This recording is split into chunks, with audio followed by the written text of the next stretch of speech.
emotional Is mess. Jade Cargill haters right after all? That's a question that's been on my mind. It's a question in which I've asked myself, and it's a question we're going to discuss here. We have a situation in which Jade Cargill has something to do and do something very special in a big-time way on a big-time platform. It is believed that Jade Cargill will be taking on Naomi sometime over WrestleMania 41 weekend, this April in Las Vegas. She has a path, a wave of momentum behind her right now, following her grand yet dramatic return at the Elimination Chamber, where she went and she confronted Naomi. Now, whether it was her time in AEW, whether it was her time in WWE when she first signed, or now today, there's been a split among the fan base. The fan base has either said she is overrated, she is overhyped, she is not worth the paper that she signed her contract on. Others, including myself, we think, no, she's not overrated. We think she has a bunch of potential. We think that she can become someone in this business, that she has world championship abilities, world championship potential, and a world championship type it factor, charisma, a look, an imagery that can take her to the very top. But despite the fact that Jade Cargill found success in AEW, despite the fact that she was a TBS champion in AEW, despite the fact that she came into WWE, they made her signing a big deal. They put her with Bianca Belair, and they became two-time women's tag team champions. Despite all the success, despite all of the fanfare, among Jade Cargill fans, there are those out there. There are those doubters who say that she cannot do no right. They're out there. It's just a fact. Here is what I'm telling you today. Those Jade Cargill haters, the doubters, the naysayers, who are consistently in my comments saying that Jade Cargill is overrated, I am here today to tell you no, she's not. I have heard this saying many of times. I will say it here again to you. In this business, you can teach a lot of things. You can teach moves. You can teach in-ring psychology. Heck, you can even teach someone how to cut a promo. Read from a dialogue. Read from a script. Read from bullet points. What you cannot do in this business is teach someone it. You cannot teach someone to have charisma.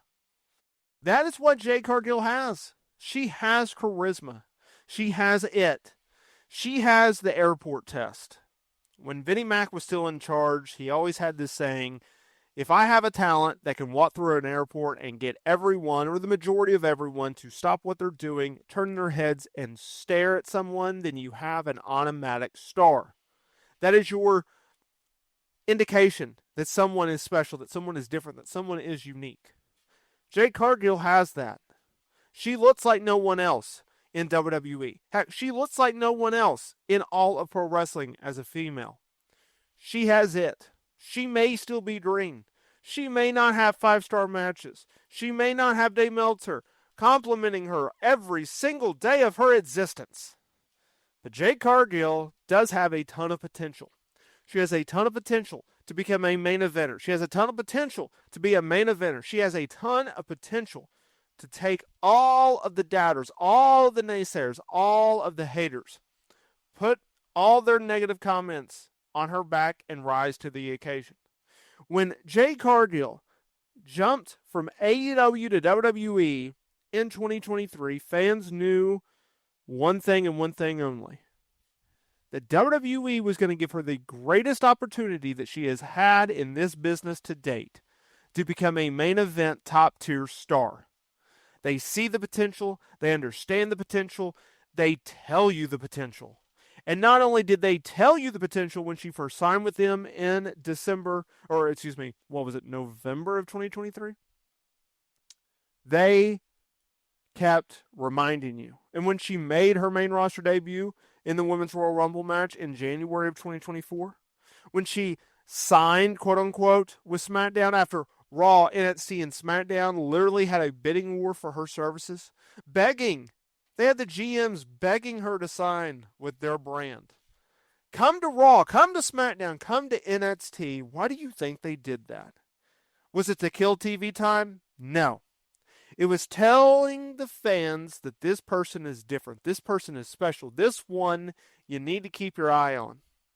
That's what they were telling you with Jade Cargill. That's what they were saying when it comes to Jade Cargill. She's different. She is one of one.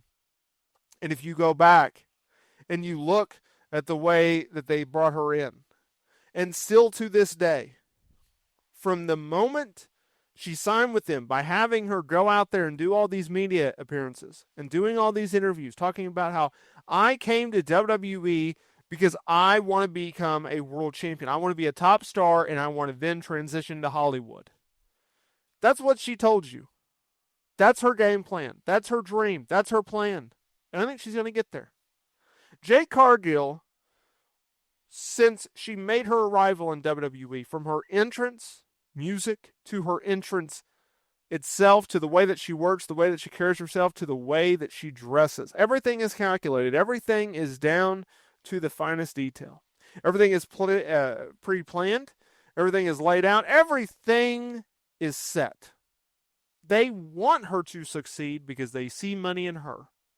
So if you are a Jade Cargill hater, if you are a Jade Cargill doubter out there, I can assure you this: WWE has, and they will continue for the foreseeable future, to give Jade Cargill every single opportunity in this world to succeed. They do not want this woman to fail. They want to see her succeed. She was the very first female to jump from AEW to WWE. She is one of the biggest stars in women's wrestling, in my opinion, potential-wise. This woman could absolutely be incredible, and WWE sees that. And now that she's split away from Bianca Belair, now that she's about to go on a singles run, now is the time that she sinks or swims. Now is the put up or shut up time for Jade Cargill. And based off of the angle in which they did an Elimination Chamber, coming back and going after Naomi, I got the feeling, y'all, I got the feeling that it will be time to put up. That she is going to make the jump. That she's going to make the transition from a tag team player to an absolute bona fide main eventer. I am predicting here and now that not only will Jade Cargill doubters be wrong, but I'm predicting that Jade Cargill will be a world champion within the next 12 months. That's what I think is going to happen. Let me know that in the comments area below. Do you agree with me? Do you disagree with me? I'd love to hear what you have to say.